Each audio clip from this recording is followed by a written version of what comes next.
Welcome to another Machine Monday. So I'm standing in front of a typical bolting tool from Bosch Rexroth, as well as a bolting tool manipulator that we would have designed and built for one of our customers. What I wanted to share with you today is the importance of this manipulator. There's a couple of main functions. The first one is to actually, by putting sensors inside the rail, I'm able to determine its X, Y and Z position to determine the tool is in the right position before I actually allow the operator to start the tool.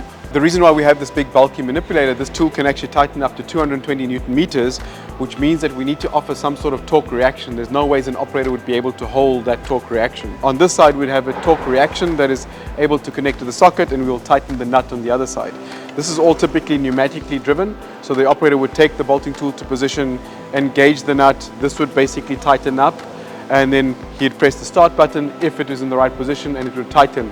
And all the torque reaction would be taken up inside the system, and the operator would not feel any impact. Keeping the whole system ergonomic as well as the process secure, in other words, tightening the right bolt, right sequence, right torque. If you want to know more about how we design and build these typical tightening systems, whether it be manual or fully automated, please reach out. Here's another Machine Monday.